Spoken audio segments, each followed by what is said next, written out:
अस्सलाम वालेकुम नाज़रीन। काश न्यूज़ जे इलाक़ाई ख़बरुनि सां गॾु मां आहियां कोमल। शामिल कंदासीं हिन वक़्त ताईं जूं ख़ासि ख़बरूं। पगड़ियो मां बशीर अहमद खोसो जी रिपोर्ट मुताबिक़ ॻोठ मोहम्मद उस्मान हिजाम में हजाम बिरादरी जे ॿिनि धुरियुनि में मामूली ॻाल्हि तां झेड़ो थी पियो। झेड़े दौरान लठियूं कुहाड़ियूं लॻण सबबि करे घोट मोहम्मद अली हजाम, मोहब्बत हजाम, मोहम्मद अमीन हजाम ऐं ॿिया ज़ख़्मी थी पिया, जिन खे पगड़ियो अस्पताल आंदो वियो, जिते डॉक्टर न हुअण करे ज़ख़्मियुनि खे नाज़ुक हालत हुअण करे टंडो भागो अस्पताल रेफर कयो वियो। पगड़ियो पुलिस सरज़मीन ते पहुची वधीक झेड़े खे रोकण लाइ वधीक नफ़री तलब करे वरिती। हुन मौक़े ते मोहम्मद हजाम, मोहब्बत हजाम ऐं ॿियनि ॿुधायो त असां सरकारी ज़मीन ते शादी जो छनो लॻाइण जे लाइ मैदान साफ़ करे रहिया हुआसीं त अयूब हजाम, मंज़ूर हजाम, अनवर अली हजाम ऐं ॿियनि लठुनि कुहाड़नि सां हमिलो करे ॾिनो, जंहिं सबबि असांजा माण्हू ज़ख़्मी थी पिया आहिनि। एसएसपी बदीन खां मुतालबो कयो त फ़ौरन जवाबदारनि खे गिरफ़्तार करे असां सां इंसाफ़ कयो वञे। बाडा मां नजमुद्दीन कोरी जी रिपोर्ट मुताबिक़ बाडा स्टेशन लॻ पीएसओ पेट्रोल पंप वटां नामालूम मोटरसाइकिल सवार फ़ुरूज़ सिंध प्रेस क्लब बाडा जे सदर अली असगर ढक्कण जे नौजवान भाइटे ख़लील ढक्कण खां मोबाइल फ़ोन ऐं रोक रक़म फुर करे फ़रार थी विया। उन सिलसिले में सहाफ़ी अली असगर ढक्कण मीडिया सां ॻाल्हाईंदे चयो त बाडा शहर में पुलिस न हुअण बराबरि आहे। को बि माण्हू सुख जो साह नथो खणी सघे। हिन वधीक चयो त नफ़री जे घटि हुअण में छा असां शहरियुनि जो को कसूर आहे जो शहरी सरेआम लुटिजी ऐं फुरिजी रहिया आहिनि। हिन आईजी सिंध डीआईजी लालकणो ऐं एसएसपी लालकणो खां मुतालबो कंदे चयो त बाडा शहर में पुलिस नफ़री वधाई वञे, चोरूं ऐं फुरूं ख़िलाफ़ कार्रवाई करे शरीफ़ शहर में फैलियल बेचैनी ख़त्म कई वञे। हालाणे वेझो ॻोठ गुलाम मोहम्मद कुंदर जे रहवासियुनि 62 माण्हू ख़िलाफ़ हालाणे प्रेस क्लब वारो एहतजाजी मुज़ाहिरो कयो आहे। उन मौक़े ते नवीद हुसैन कुंदर, उमर फारूक कुंदर ऐं ॿियनि मीडिया जो दाहींदे मुबैना इल्ज़ाम लॻाईंदे चयो त देह पहिरों वतियो में असांजी अबे ॾाॾे जी ज़रई ज़मीन आहे, पर कुझु 62 माण्हू सियासी शख़्सियत जे आशीर्वाद सां गुलाम मुस्तफ़ा सियाल, गुलाम मुर्तज़ा सियाल ऐं अलीगुल सियाल ॾंडनि लठनि ऐं हथियारनि जे ज़ोर ते असांजी ज़मीन मथां कब्ज़ो करणु चाहिनि था। हिननि चयो त असां अॼु पंहिंजी ज़मीन ते हर हलाइण लाइ ट्रैक्टर मोकिलियो त मथे माण्हुनि असांजे ड्राइवर खे मौतमार धमकियूं ॾेई ज़मीन मां ॿाहिरि कढी छॾियो आहे। असां आईजी सिंध डीआईजी शहीद बेनज़ीराबाद, एसएसपी नौशरो फिरोज़, एसएचओ हालाणे खां घुर कयूं था त असां मथां जेकॾहिं मथां माण्हू कंहिं बि क़िस्म जी एफआईआर दाख़िल कराइनि त उहा कूड़ी ऐं मनगढ़ंत सम्झी वञे, असांखे तहफ़ुज़ फराहम करे असां मां बेचैनी ख़त्म कई वञे। न्यूज़ जतोई भरिसां ॻोठ हाजी गुलाम हुसैन जरवार में हथियारबंदनि हमिलो करे रईस शहवीर ख़ान जतोई जे मुलाज़िम गुलाम हुसैन बाबू जरवार खे गोलियूं हणी ज़ख़्मी करे छॾियो। ज़ख़्मी खे इलाज लाइ नवाबशाह रेफर कयो वियो। जाइ वारदात तां ग़ैर ममनून हथियारनि जा सवे ख़ाली खोल न्यूज़ जतोई पुलिस हथ करे वरिता। उन मौक़े ते ज़ख़्मी नौजवान जे वारिसनि एहतजाज कंदे जवाबदारनि खे फ़ौरी गिरफ़्तार जो मुतालबो कयो आहे।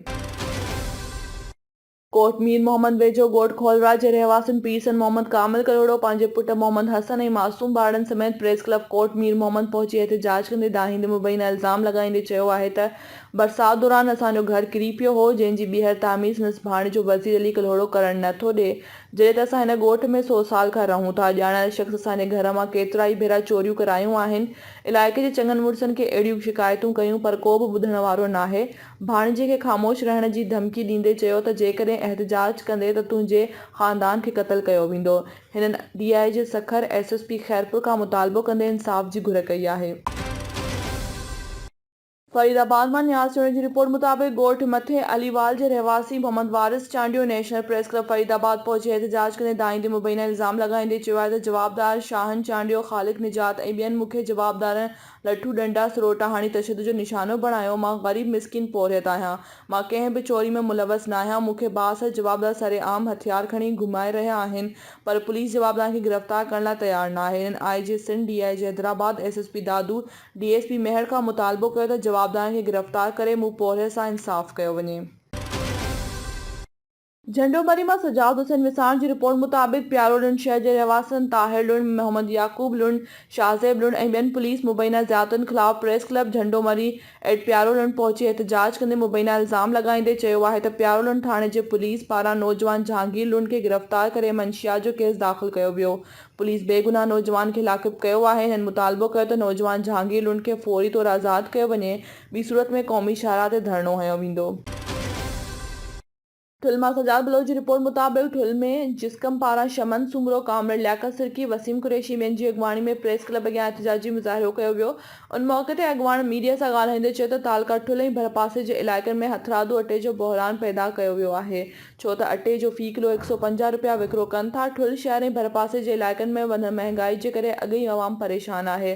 मथां वरी वापारियुनि पारां अटे जो बहिरान पैदा करे छॾियो आहे। अटे जो 40 किलो जो कटो 5000 में विकिरो थियण जे करे ग़रीब तबिको परेशान आहे।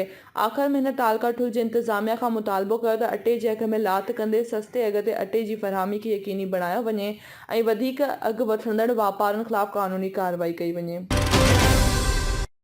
नाज़रीन, खैरपुर मीरस जी अॻवानी में PTI ज़िले सदर सबा राजपूत पाकिस्तान पीपल्स पार्टी में शमूलियत इख्तियार करे वरिती आहे। उन सिलसिले में काश नुमाइंदे अवेज़ गिलास साणस ख़सूसी ॻाल्हि ॿोल कई आहे। अचो त ॾिसूं संदसि छा चवणु आहे। जी बिल्कुलु, असां हिन वक़्तु मौजूदु आहियूं खैरपुर मीरस में, जिते असां सां मौजूदु आहे PTI जी खैरपुर ज़िले जी साबिक़ा प्रेसिडेंट ऐं सोशल वर्कर समाजी अॻवान सबा राजपूत, जेका हिन PTI खे अलविदा करे हिन वक़्तु पीपल्स पार्टी हुननि जॉइन कयो आहे। असां हुन सां ॻाल्हि ॿोल कंदासीं त छा सबबु आहे जो हुननि PTI के अलविदा करे ऐं पीपल्स पार्टी ज्वाइन किया। मैडम, सबसे पहले आपको काश टीवी में भलीकार। आप हमें ये बताइएगा कि आपने PTI की आप प्रेसिडेंट रही खैरपुर ज़िले की, और आपने पीपल्स पार्टी ज्वाइन किया है, क्या वजह?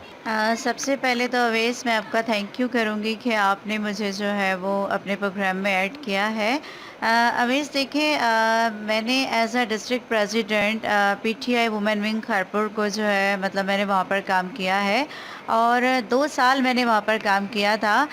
लेकिन जो पीपल्स पार्टी की मैंने बात देखी कि पीपल्स पार्टी एक अवामी पार्टी है जो सबको एक साथ लेकर चलती है और जो कुछ करना चाहती है अपनी आवाम के लिए, खैरपुर के लिए, सिंध के लिए।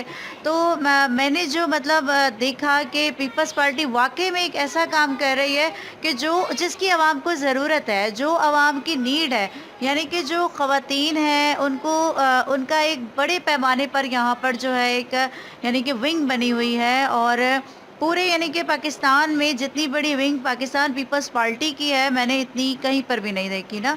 तो जो इनका काम मैंने देखा, मैं उससे बहुत मुतासिर हुई। और अदी नफीसा शाह जो है वो सबसे पहले जो है वो एजुकेशन के ऊपर वर्क कर रही हैं, यानी कि वो एक लेडी है और एक लेडी होकर वो खैरपुर को बहुत चाहती है, उनके दिल में खैरपुर के लिए बहुत मोहब्बत है।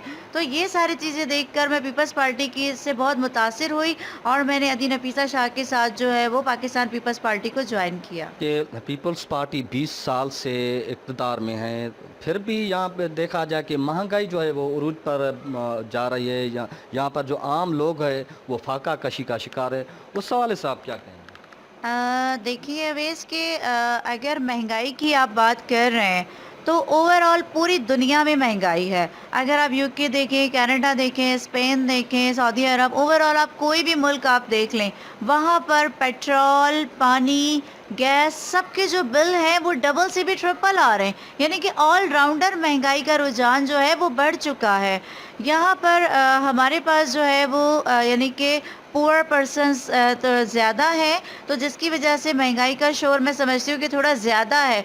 अगर आप रिच फैमिलीज़ को देखें तो उनको महंगाई से कोई फ़र्क नहीं पड़ता, लेकिन अगर आप देखें कि मिडिल क्लास और पुअर पर्सनस जो हैं वो इसमें जो है यानी कि इस ग्राउंड में बहुत ज़्यादा परेशान हो रहे हैं। एक तो सबसे बड़ी बात जो है वो हमारे पास बेरोज़गारी बहुत है। लोग जो है वो बेरोज़गार अपने घरों में बैठे हुए, वो खुद ही कोई छोटा मोटा रोज़गार अगर तलाश करने की कोशिश करें, एक दूसरे पर डिपेंड ना करें, तो मैं समझती हूँ कि महंगाई को हम खुद से कंट्रोल कर सकते हैं। में आप सिंध के अवाम के लिए कोई पैगाम छोड़ दें? देखें, सिंध की आवाम के लिए जो एक छोटा सा मैसेज है मैं वही उनको देना चाहूँगी कि आप लोग एजुकेशन पर काम करें, आप लोग जो है वो पढ़ाई की तरफ आ जाएं, आप लोग जो है वो अपने आप को कुछ बनाने की कोशिश करें, यानी कि एक दूसरे के ऊपर डिपेंड होना छोड़ दें।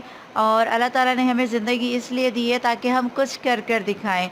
تو میں سندھ کی عوام سے یہ ریکویسٹ کروں گی کہ وہ تعلیم کی طرف آ جائیں، ان کے جو معاملات ہیں وہ آٹومیٹیکلی سارٹ آؤٹ ہونا شروع ہو جائیں گے، اور چھوٹے موٹے کاروبار خود کرنے کی کوشش کریں، یعنی کہ ایک دوسرے پر ڈپینڈ نہ ہوں۔ جاب نہیں ملتی ڈزنٹ ناٹ میٹر، آپ جاب کے پیچھے نہ بھاگیں، آپ خود سے چھوٹا سا کوئی کام کرنا شروع کریں۔ جس طرح کہ آپ دیکھیں کہ ابھی ادی نفیسہ شاہ نے چھوٹے موٹے کاروبار بھی یعنی کہ بے روزگاروں کو اوپن کروانے کے لیے انہوں نے جو ہے وہ ایک تنظیم جو ہے بنائی ہوئی ہے کہ جو لوگوں کو وہ کام پرووائڈ کر رہے ہیں۔ تو میں چاہتی ہوں کہ سندھ کی عوام پیچھے نہ رہے، باہر نکلیں، آگے نکلیں، اور جو ہے سب سے زیادہ اپنی پڑھائی پر فوکس کریں، کیونکہ اگر آپ کے پاس ایجوکیشن نہیں ہوگی تو آپ کے پاس کچھ بھی نہیں ہوگا۔ جی بالکل، तव्हां पीपल्स पार्टी जी अॻुवाण सबा राजपूत जूं तव्हां ॻाल्हियूं ॿुधियूं। हुननि जो चवणु आहे त हीअ जेका महांगाई आहे पूरी दुनिया में आहे, ऐं बहरहाल जेका पीपल्स पार्टी मूं जॉइन कई आहे उहा अवाम जी भलाई ख़ातिर पीपल्स पार्टी जी असां क़यादत मां मुतमइन आहियूं। ऐं हिननि जो मैसेज आहे सिंध जे अवाम लाइ त पंहिंजी महिनत ऐं तालीम खे जारी रखो, त हीअ जेका तालीम आहे, तालीम सां ई सभु कुझु आहे ऐं मुआशिरो तरक़ी करे सघंदो। मैडम सबा राजपूत जूं तव्हां ॻाल्हियूं ॿुधियूं। हुननि जो चवणु आहे त पंहिंजे पेरनि ते बीहण लाइ तालीम हिकिड़ो अहम ज़ेवर आहे असांजे लाइ। कैमरामैन जी टीम सां गॾु अवेस गिलाल, KTV न्यूज़, खैरपुर मीरस। वधीक ख़बरुनि ऐं अपडेट्स लाइ ॾिसंदा रहो KTV न्यूज़।